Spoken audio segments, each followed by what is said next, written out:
Jumpa lagi di channel kita ya, di channel Dog Blirik.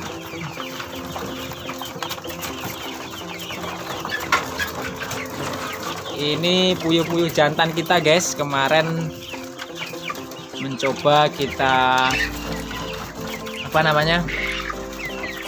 kita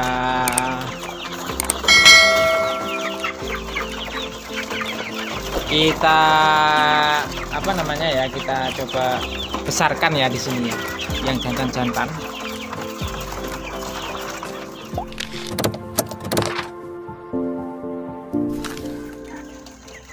Ya oke. Sampai jumpa kembali ya di channel kita, di channel Dog Blirik ya.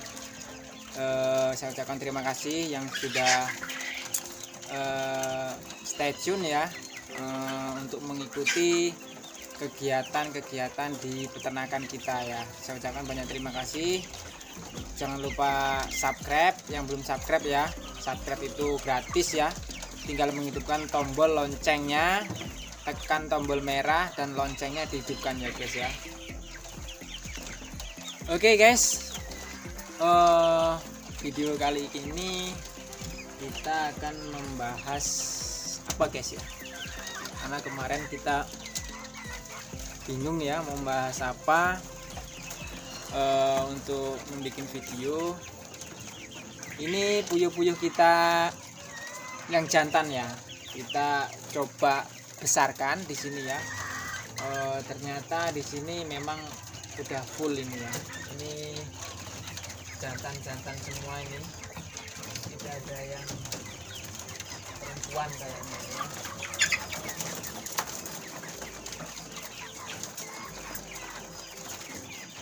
Tapi masih kurang murni ya guys ya, karena itu hitam-hitamnya itu kurang pekat ya guys ya.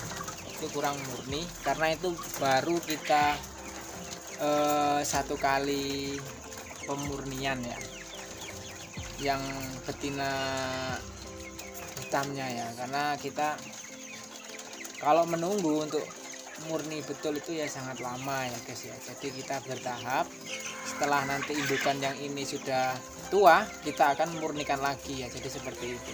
Kalau kita menunggu untuk murnikan sampai dia benar-benar murni itu butuh waktu yang lama guys. Jadi kapan kita untuk berkembang lebih cepat ya, jadi seperti itu. Tapi topik hari ini kita tidak membahas mengenai itu ya guys ya. Jadi pada video kali ini kita memberikan tips bagaimana caranya untuk pemula ya, khususnya peternak puyuh pemula itu bagaimana caranya untuk memasarkan telurnya ya. Di sini kita akan ulas sedikit ya pengalaman dari peternakan kami ini, dari saya sendiri ya. Caranya bagaimana untuk pemasaran ya gitu. Jadi gini guys,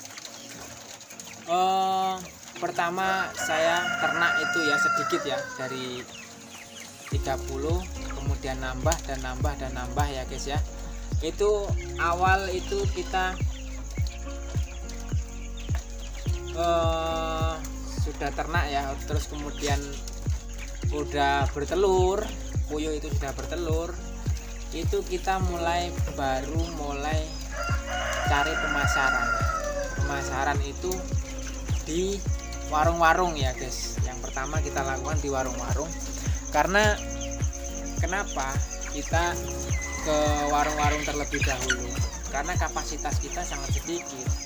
Mungkin menunggu sekilo, 2 kilo, 3 kilo itu sangat lama.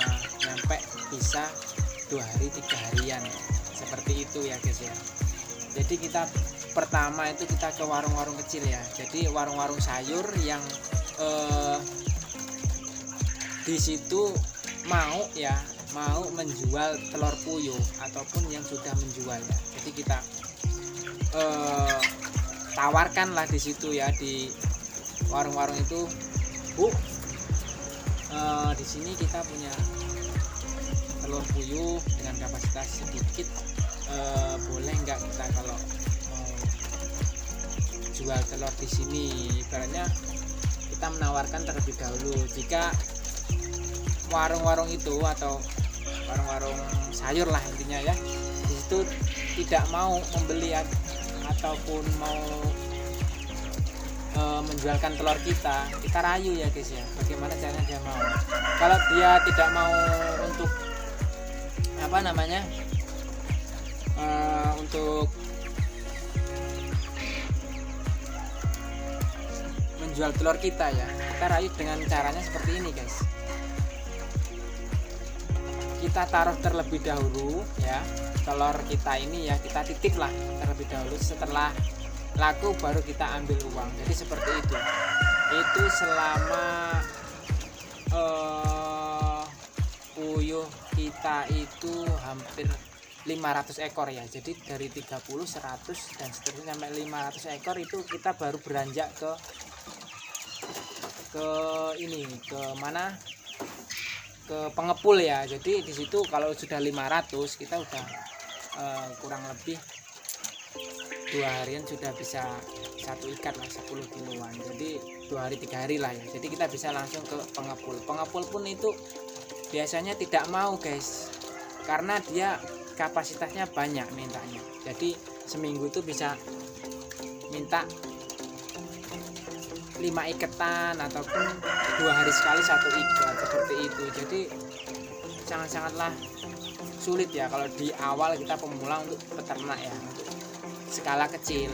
Jadi itu pun kadang kita sudah tawaran ke warung, kita tinggalkan ya telur itu, kita ambil nanti kalau udah laku. Itu pun kadang lama ya, itu terus kita berputar lagi cari warung lagi ke satunya ke satunya. Kemudian tip lagi ya guys ya, untuk kawan-kawan pemula khususnya yang masih kapasitas kecil itu kita packing ya, packing semacam bikin mika itu ya, kita pack setengah kiloan, kemudian kita bikin label, kita titipkan di warung-warung yang agak lumayan bagus lah, intinya itu tidak warung sayur ya, ya warung sembako dan lain-lain itu ya, yang tempatnya mungkin lebih bagus. Jadi kita packingnya lebih bagus lagi ya, jadi kita kemas di itu apa namanya, di mika-mika itu ya, jadi untuk menarik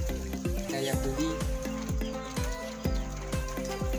konsumen ya. Jadi seperti itu. Jadi sangat sulit sekali ya dari pemula untuk memasarkan telurnya. Jadi dari situlah kita bisa menjalani step by step caranya untuk pemasaran telur, kemudian setelah banyak itu bagaimana. Jadi sudah tahu ya guys ya, tidak langsung kita pemasaran ke pengepul ya. Jadi dari step by stepnya kita tahu, dari susah payahnya mencari pelanggan, kemudian pemasaran, kemudian kita larikan kemana lagi setelah kita udah punya banyak ya. Nah, jadi seperti itu ya guys ya, untuk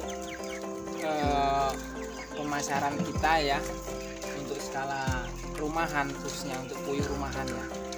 Kalau peternak yang sudah banyak itu mungkin ya, menurut saya itu dia sudah kerjasama ya. Jadi kalau dia udah mainnya 1 kintal per hari, itu larinya kemana? Mungkin dia larinya ke pengepul besar ya. Jadi udah akan kontrak di situ. Jadi tidak asal kita jual ya, asal jual ke sana sini kita udah kontrak yang di situ ya. Jadi mungkin seperti itu, karena saya belum mengalami bagaimana caranya memasarkan telur dengan skala banyak ya. Jadi seperti itu, mungkin nanti kita akan share lagi setelah kita bisa apa namanya memasarkan telur skala banyak ya. Jadi seperti itu. Mungkin kawan-kawan yang belum mengalami ya, jadi bingung ya bagaimana caranya kita untuk menjual telurnya itu. Karena kenapa telur puyuh ini tidak selalu dikonsumsi ya, beda dengan telur ayam ya yang tiap hari dikonsumsi seperti itu. Jadi pembahasannya seperti ini, step by stepnya kita. Jadi kesimpulannya di awal itu kita ke warung-warung dulu ya. Kalau itu skala kecil ya, itu kita ke warung-warung. Jika dia mau dititipin atau disuruh jual mau, itu kita di situ ya, kita kasihkan langsung dibayar ya alhamdulillah. Kalau tidak dibayar ya kita tinggalin dulu ya, kita titip di situ sampai terus itu baru ini laku, baru kita ambil uangnya. Jadi seperti itu ya guys ya. Sangat-sangatlah susah bagi yang pemula dengan skala kecil. Oke, seperti itu. Jadi video kali ini seperti itu ya guys ya. Mungkin tidak bermanfaat sekali ya bagi kawan-kawan pemula ataupun yang sudah lama ya, atau sudah senior ya di dalam ternak puyuh ya. Jadi seperti itu. Ini kita share bagi pengalaman saja ya, khususnya buat kami untuk sedikit acuan lah bagi peternak pemula ya. Jadi seperti itu. Oke, mungkin itu saja video kali ini. Mudah-mudahan ya sedikit bermanfaat lah bagi kawan-kawan pemula. Oke, itu saja saya akhiri. Jangan lupa subscribe yang sudah mampir ya di channel kita ya, kemudian di share bila bermanfaat. Yang mau komen dibikinkan video ya bisa komen di kolom komentar ya. Jadi seperti itu. Oke, saya akhiri. Wassalamualaikum.